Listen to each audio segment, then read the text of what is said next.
Les amis, bienvenue, j'espère que vous allez tous très bien, très content de vous retrouver pour cette nouvelle vidéo où on a un gros sujet aujourd'hui. Et comme d'habitude, je suis réuni avec Stan pour débriefer les choses épineuses, les sujets un petit peu corsés. Et Stan, j'ai vu qu'en ce moment c'est très productif sur ta chaîne, tu tiens un gros rythme. Comment est-ce que ça va? Qu'est-ce que tu nous racontes? Ça va, tranquille. J'espère que tout le monde va bien, tout le monde est en paix et en santé. Tu vois, bon, voilà, on approche de la fin de la saison. Comme je dis souvent, en fait, j'ai envie de dire aux subscribers, aux followers que nous aussi, finalement, on est comme des joueurs de foot, quoi. Tu vois, on doit avoir la condition physique qu'il faut pour enchaîner les matchs. La dernière fois, au retour, pour l'anecdote, la dernière fois au retour de la Coupe du Monde. Je me rappelle, je pense qu'il y avait la finale de la Coupe du Monde le 19 ou le 20, je ne me rappelle plus, décembre. Et après, il y avait le Liverpool-Manchester City, je pense, en Carabao Cup ou quelque chose, 2 jours plus tard, hein, le 22 ou le 23. Et j'avais fait ce débrief-là. Et je me rappelle, genre, il y a des gens dans les commentaires, je pense que même dans ma famille, les gars m'ont dit « Ouais, mais toi, c'est quoi ton problème, gars? Repose-toi !» J'ai dit « Mais pourquoi je vais me reposer alors que Mbappé, il a dit Mbappé a mis triplé en Coupe du Monde et puis il est retourné à l'entraînement le premier jour. » J'ai dit « Je vais me reposer pour aller où ?» Donc, tu vois, c'est un peu ce délire-là où des fois, je me dis, on essaie de les suivre, c'est pas toujours facile, mais bon, voilà, on essaie d'enchaîner. Et je pense que les gens, ils apprécient beaucoup. Et d'ailleurs, je tiens à les remercier pour les vues qu'ils nous donnent parce que voilà, quoi, je le vois sur ta chaîne, je le vois aussi sur la mienne, ça marche très bien. Donc merci beaucoup pour tout le soutien que vous nous donnez. On n'a pas souvent l'habitude de vous remercier, mais je sais qu'Ovilou, au fond de son cœur, il vous remercie 10 000 fois. Tout à fait, non mais t'as totalement raison, le charbon paye, tu vois, au lendemain du record d'Erling Haaland. Nous aussi, on fait notre petit travail de l'ombre, on met pas tout à fait les lunettes bleues devant l'écran ou peut-être la séance quotidienne de méditation. Bon, on essaye, mais il y a le travail et puis c'est vrai, t'as raison, il y a le public en délire, je sais pas, mais qui nous soutient, qui nous donne de la force. Donc ça fait kiffer, ça fait kiffer. Et on va en avoir besoin aujourd'hui de cette force parce que le sujet, il est assez costaud. C'est Chelsea, la honte. Comment sortir de cette période? Comment reconstruire Chelsea? Peut-être on parlera à la fin de Pochettino. Est-ce que c'est le bon choix? Parce que visiblement, ça se trouve, au moment où sortira la vidéo, ce sera annoncé. Ça a l'air d'être très proche de se faire. Mais voilà, il y a des trucs à dire parce que, tu vois, Stan, nous deux, on a commencé à suivre le foot à une époque presque avant Chelsea, un peu avant Chelsea. Moi, je pense que j'ai commencé à suivre juste avant, genre quelques mois avant que Abramovich arrive et achète le club. Donc on les a connus à une époque où c'était pas exactement ce que c'est maintenant, ou en tout cas ce que c'est depuis quelques dernières saisons. Mais là voilà, Abramovich, ça fait 20 ans, il est plus là, mais l'achat du club, l'achat de Chelsea par Abramovich, c'était il y a 20 ans à peu près. Et depuis, c'est devenu un très grand club au 21e siècle, 5 Première Ligue, il n'y a que United et City qui ont fait mieux finalement, et on n'a même pas besoin de remonter aussi loin, 2 Ligues des Champions aussi, on n'a même pas besoin de remonter aussi loin, parce que justement, il y avait une Ligue des Champions. C'est ouf de se dire, quand on les voit actuellement, que Chelsea, ils gagnaient la Ligue des Champions, ils étaient en train de soulever la Ligue des Champions il y a 2 ans. Il y a 1 an et demi, ils gagnaient la Coupe du Monde des clubs. Il n'y a pas si longtemps, Chelsea, c'était tout au sommet de l'Europe et du monde. Et même avant ça, j'ai envie de dire, en Première Ligue, sur les 4 dernières saisons, il me semble, c'est 4 fois consécutivement dans le top 4. Chelsea, ça a souvent été un peu le best of the rest. Après Liverpool et City, qui étaient impossibles à aller chercher, qui faisaient les saisons à 100 points, c'était souvent Chelsea en 3e. Donc ça, c'est l'histoire récente de Chelsea. Mais là, on se retrouve avec un Chelsea Football Club qui est 12e de Première Ligue. Ils ont 39 points.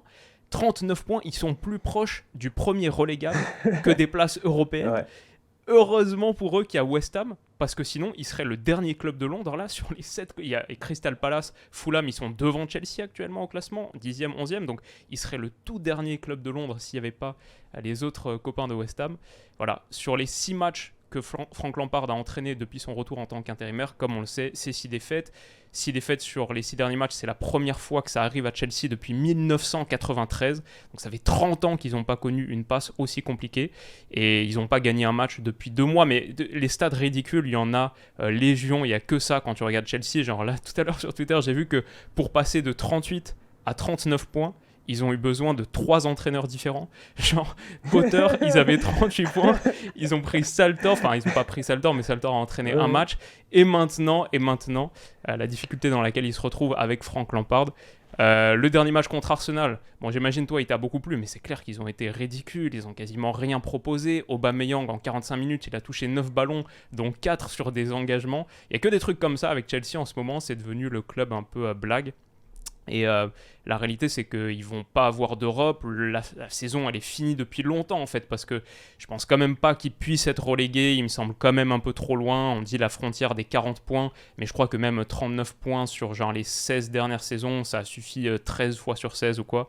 Même s'ils ont un calendrier compliqué, après Bournemouth et Nottingham Forest, ils prennent Newcastle, United City, un truc comme ça, pas exactement dans cet ordre. Ça va être difficile, mais voilà.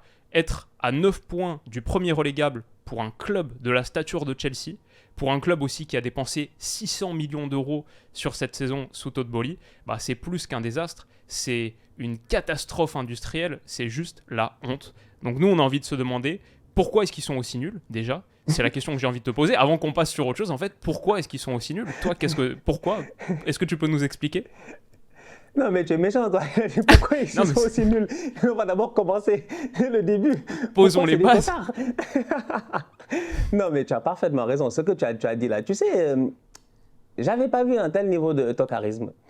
Depuis le cousin qui s'était disputé, ton cousin néerlandais là, qui s'était disputé avec José Mourinho à Crystal Palace, comment il s'appelle ? Franck de Boer. Je pense que c'était lui, non ? Il me semble. C'est lui qui est venu et qui a fait 5 matchs, 5 défaites. Taf, début de saison, on l'a viré. Directement, je me rappelle, les gars l'ont insulté de tous les noms, ils sont foutus de lui et tout. Mais là, Lampard, 6 matchs, 6 défaites, franchement, c'est vraiment exceptionnel. C'est exceptionnel et dans le mauvais sens du terme. Et je sais pas comment l'expliquer, sincèrement. Tu as dit plein de choses et tout ce que tu as dit est parfaitement vrai. Et moi, je trouve que cette équipe-là, aujourd'hui, elle a dépensé beaucoup d'argent et ça montre encore une fois, comme a eu l'occasion de le dire Jürgen Klopp cette semaine ou la semaine passée, si je ne me trompe pas, il y a quelques jours, il l'a dit. Pas qu'il a de la compassion pour Chelsea, mais il disait que ça montre encore une fois que c'est pas en dépensant de l'argent comme ça, en achetant tout et n'importe quoi parce que tu le peux, que ça veut dire qu'à la fin, ça va être cohérent, tu vois. Lui, il disait qu'il avait construit une équipe cohérente, puis à un moment donné, bon, avec le temps, les gars ont fait leur temps et il disait qu'aujourd'hui, il va changer et puis essayer de se projeter vers le futur, mais tu changes un, tu remplaces un, etc. Tu vois, il faut que tu aies une certaine cohérence. Aujourd'hui, au niveau de Chelsea, c'est grave. Tu as dépensé 600 millions. Normalement, c'était pour essayer peut-être, je ne sais pas, mais de jouer la Ligue des Champions. Tu ne la joueras pas. 600 millions pour peut-être espérer dans la Ligue des Champions que tu es déjà, aller jusqu'au bout. On ne sait jamais. Tu ramènes de bons joueurs, peut-être c'était ça aussi leur thinking. Tu ne le feras pas. 600 millions pour essayer d'aller faire, je dis bien, une Europa League. Tu ne le feras pas. 600 millions pour une Conference League même, tu ne le feras pas. C'est-à-dire même si on faisait la Réunion League, même si on faisait la Colloque League, c'est-à-dire qu'après la conférence, tu peux rajouter tous les synonymes que tu veux, Chelsea n'a pas le niveau. Chelsea aujourd'hui, s'ils vont en deuxième division, ils jouent face au Burnley de Vincent Kompany, ils se font taper. Ils jouent face au Sheffield, je dis bien, qui a joué ici en demi-finale de FA Cup face à Manchester City. C'est parce que City est trop fort, mais Sheffield, il joue aujourd'hui face à Chelsea dans un match-up sérieux. En ce moment, ils les tapent. Chelsea, en ce moment, ce qui les sauve, c'est le fait qu'ils ont réellement 9 points d'avance. S'ils n'avaient pas 9 points d'avance, mais je te dis, Chelsea va en deuxième division, ce qui aurait été pour moi, ils vont être sauvés, c'est sûr. Oui. Mais ils sont sauvés mathématiquement parce qu'ils sont à 39, quoi. Ils sont à 39. Ouais, les points qu'ils ont gagnés en début de saison avec Tuchel, ils font du bien. C'est tout. Mais sinon, normalement, entre toi et moi, nous tous, on sait que Chelsea, s'ils étaient à la place de West Ham, qui avait 34 points, je dis bien, Chelsea, ils vont en deuxième division. Mais imagine le scandale que ça a fait. Ouais. 600 millions pour aller en D2. C'est-à-dire qu'à un moment donné, de la manière que moi j'étais en train de parler, tu me dis pourquoi ils sont nuls. Moi je dis pas, c'est pas une question de pourquoi ils sont nuls. Je dis c'est pourquoi c'est mal géré. On revient encore au même point, le point Paris Saint-Germain. Ils sont là en train de se plaindre, machin, tout ça. La direction. Mais aujourd'hui à Chelsea, qu'est-ce qui a changé? Quel est le réel facteur qui a changé?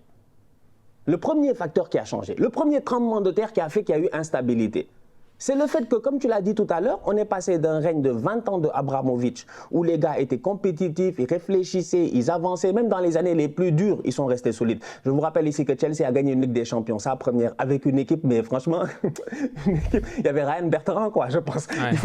Il faut pas se foutre de nous, quoi. C'était une équipe de guerriers, franchement, c'était une équipe de guerriers. C'était pas la meilleure équipe de Chelsea?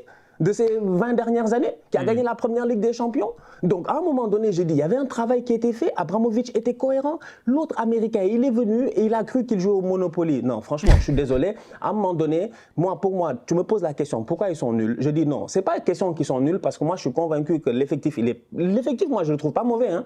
Moi, je trouve qu'ils ont un très bel effectif et tout, mais il faut du temps. Il faut du temps pour mettre en place une recette, il faut du temps pour créer quelque chose, il faut du temps pour avoir du football. Mais aujourd'hui, franchement, je suis désolé, tu as fait 3 coachs, je ne parle même pas des intérimaires, tu n'as pas de temps, tu as un gars qui apparemment descend dans les vestiaires. Moi, je lisais des articles, on me dit que Aspilicueta a dit que Ted Boehly vient leur parler. Il vient leur parler pour leur dire quoi? Mais il a quoi à leur dire, lui? Après avoir... En fait, c'est parce qu'il a ramené trop de joueurs. Tu as vu quand on te dit qu'il n'y a même pas de place dans le vestiaire, donc il est obligé de peut-être venir négocier avec les boys. Non, ça va aller, t'inquiète, la semaine prochaine, tu auras de la place. Non, boy, ça va aller. Non. Oh, mon gars, calme-toi, toi aussi, ne stresse pas. On va essayer de te trouver un petit coin derrière, là-bas, en dessous de l'escalier, genre t'es Harry Potter. Oh, j'en ai marre. En fait, c'est qu'aujourd'hui, Willou, faut qu'on nous respecte. Nous, on aime le football, donc faut qu'on nous respecte. J'ai dit, faut qu'on nous respecte. Des fois, il y a du bon sens. Et à Chelsea, en ce moment, il n'y a pas de bon sens. Et c'est ça qui est dommage, parce que je trouve que Boehly, c'est lui le problème. C'est lui le problème. Et on l'a identifié dès le début. En fait, tu vois, autant Nasser, il nous a blagué. Nasser, il nous a blagué pendant 5-6 ans, tout ça. Ça a pris du temps avant qu'on identifie le problème. Là, we know the issue. Et the issue, c'est lui. Donc... il va falloir qu'il saute, mais il ne sautera pas. Donc, je ne sais pas comment ils vont faire l'année prochaine, qui va être le prochain coach. Est-ce que Pochettino pourra travailler en paix? C'est compliqué. Ouais, c'est très compliqué, mais je pense que tu as totalement mis le doigt sur le truc. Moi, dans la première partie du problème, avant même d'arriver à la direction, après c'est une conséquence de la direction, etc. Mais c'est l'effectif, il est trop gros, quoi. Il faut le dégraisser, il faut le vider, il faut le sécher, il faut l'éponger, il faut que ce soit un effectif qui prépare un peu son summer body, là, qui sorte le six-pack, parce qu'ils ont 32 joueurs professionnels qu'ils ont utilisés cette saison. Ils ont 32 joueurs sous contrat. Ils ont tellement de joueurs que des gars qu'ils ont recrutés, ils n'ont même pas pu les inscrire sur la liste UEFA. Madueke, Badiachil, c'était n'importe quoi ça. Et quand je regarde aujourd'hui le nombre de joueurs par effectif en Première Ligue, je crois que Chelsea avec 32, ils ont le deuxième plus gros effectif de Première Ligue. Le premier, c'est Nottingham Forest, qui eux aussi, ils ont eu une politique de transfert un peu spéciale. Eux aussi, ils sont un peu en danger, même si peut-être ils vont s'en sortir, on verra. Mais voilà, les City par exemple, c'est 23. C'est l'effectif le plus court de Première Ligue en nombre de joueurs, même si tous sont exploitables, quasiment. C'est l'effectif le plus court en quantité, et ils ne sont pas premiers pour rien. Arsenal, c'est 26, United, c'est 26, Liverpool, c'est 27. Voilà, Chelsea, c'est 32. Les seuls clubs qui sont au-dessus de 30, qui ont 30 ou plus, c'est les Wolves, Bournemouth, Southampton, Nottingham Forest et donc Chelsea. Quand tu vois la compagnie dans laquelle ils sont, ces clubs-là, c'est des clubs qui font des saisons très très compliquées. Et c'est trop de joueurs, c'est juste trop de joueurs pour pouvoir créer un collectif performant. La réalité, c'est que dans ce vestiaire, il y a des gars qui se connaissent pas. Moi, je suis sûr, il y a des gars, ils ne se sont jamais parlé, ils ne se sont jamais adressé la parole. Non. Tu sais même pas qui sera là exactement la saison prochaine. Il y a des gars en prêt, retour de prêt. Ouais. Permets-moi de te couper rapidement. Moi, la dernière fois, avant que j'oublie, la dernière fois, je t'entends regarder, j'étais comme... Tu vois, moi, j'aime bien les faits qui sont hors terrain des fois, mais ça te permet un peu de te guider dans ta tête.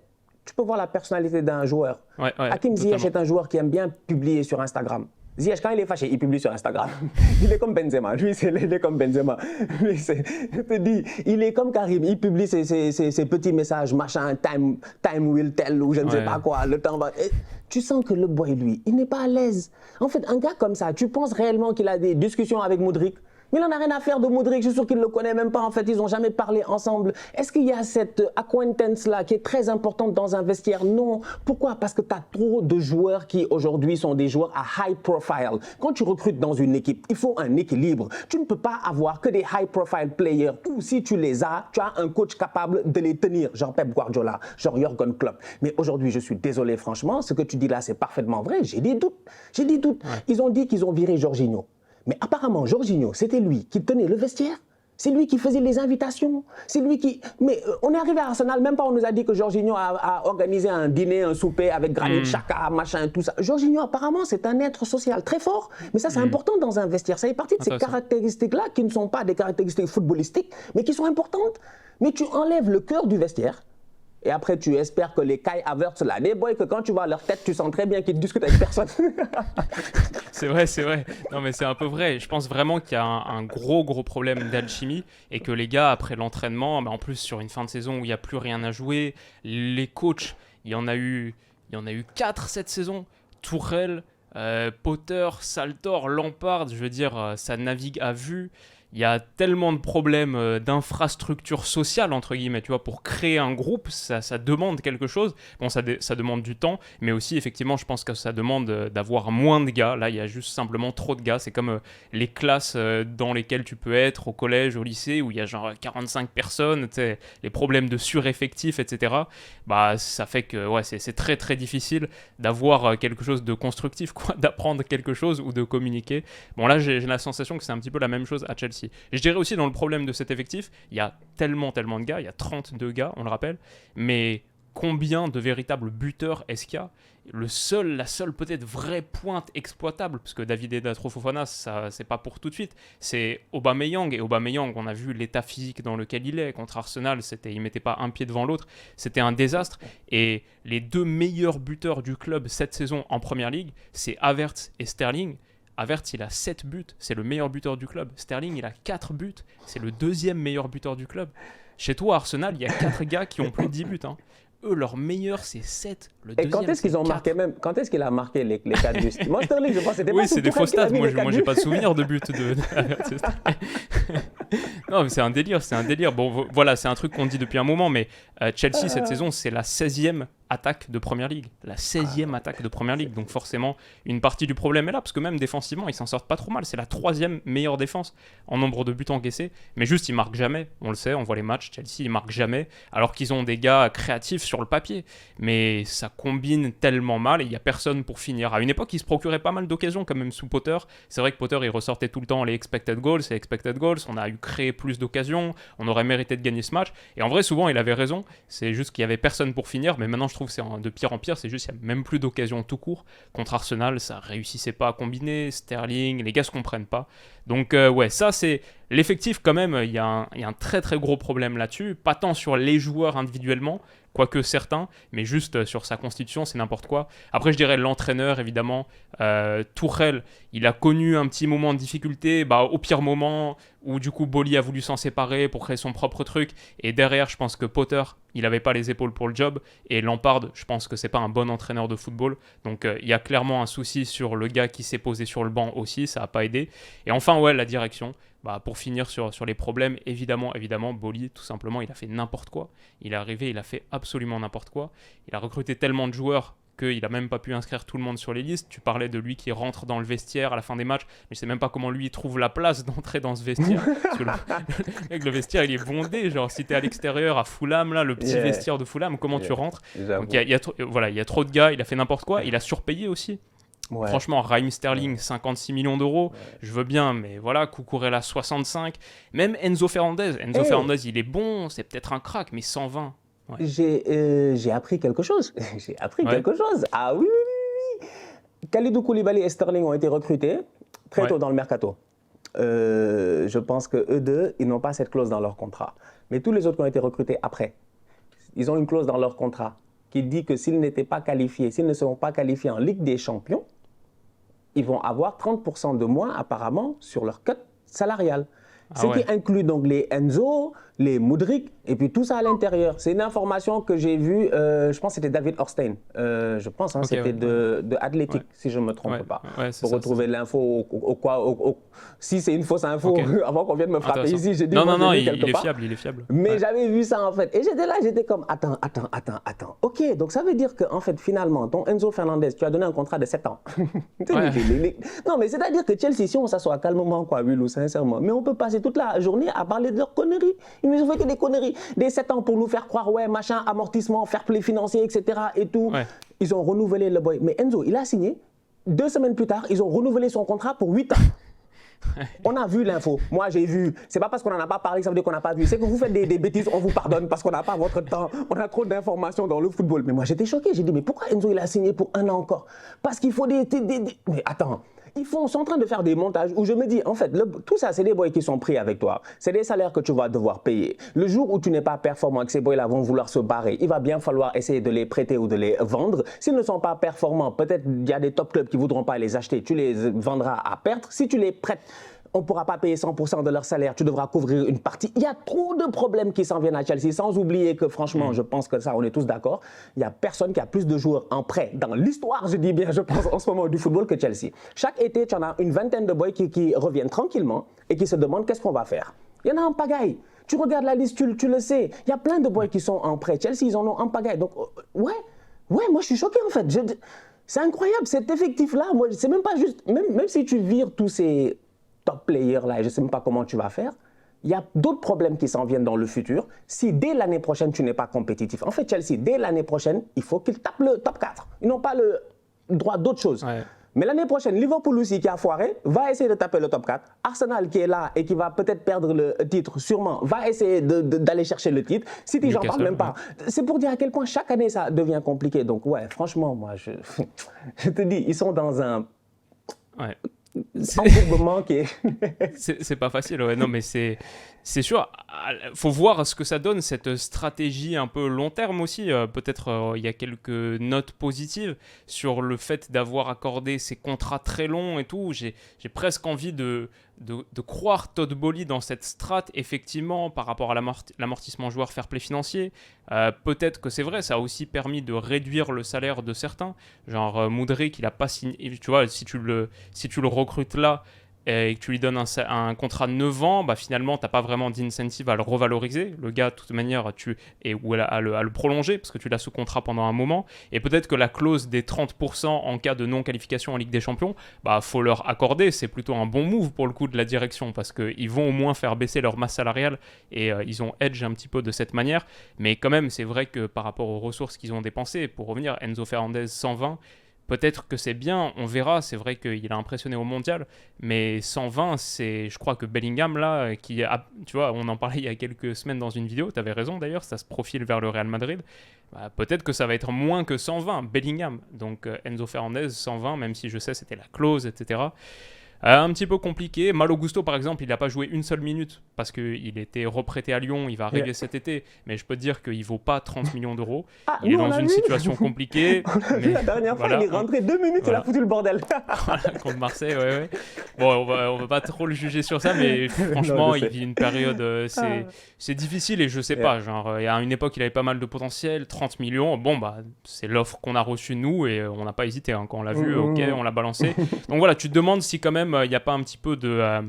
ça sort le carnet de chèques, ça l'a vraiment sorti de manière très libérale. Et aussi, peut-être le dernier point qu'on peut dire par rapport à la direction, en investiguant un petit peu, j'ai la sensation que Todd Boehly, en arrivant, parce qu'on a vu avec Tuchel, c'est quelque chose qui s'est produit à toutes les strates du club. Il a un peu démantelé l'infrastructure humaine de Chelsea, par exemple en poussant Sech à la démission.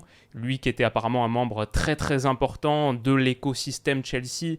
Tuchel en parlait souvent comme étant un gars qui connaît le club par cœur et qui du coup a un rôle très important dans la négociation avec les joueurs pour conduire un peu la politique sportive du club.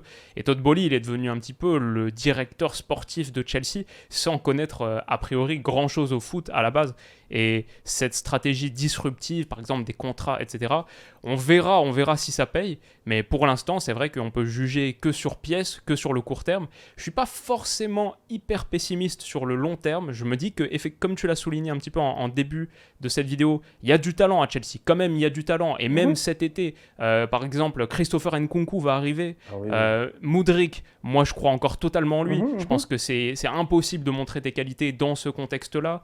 Voilà, ils ont des gars, franchement, même N'Golo Kanté, il revient pas mal de sa longue blessure. Peut-être que maintenant, après son opération, il a encore 1-2 bonnes saisons dans les pattes. Wesley Fofana, il y a le petit Levi Colwill de Brighton qui va revenir de près aussi, donc peut-être tu peux construire une belle charnière centrale avec ça. Voilà, franchement, Reece James, il y a du talent à Chelsea, il y a du talent, et c'est pour ça qu'on n'est peut-être pas si pessimiste que ça, si c'est bien encadré avec Pochettino, si Pochettino réussit à donner une structure, une forme à ce groupe.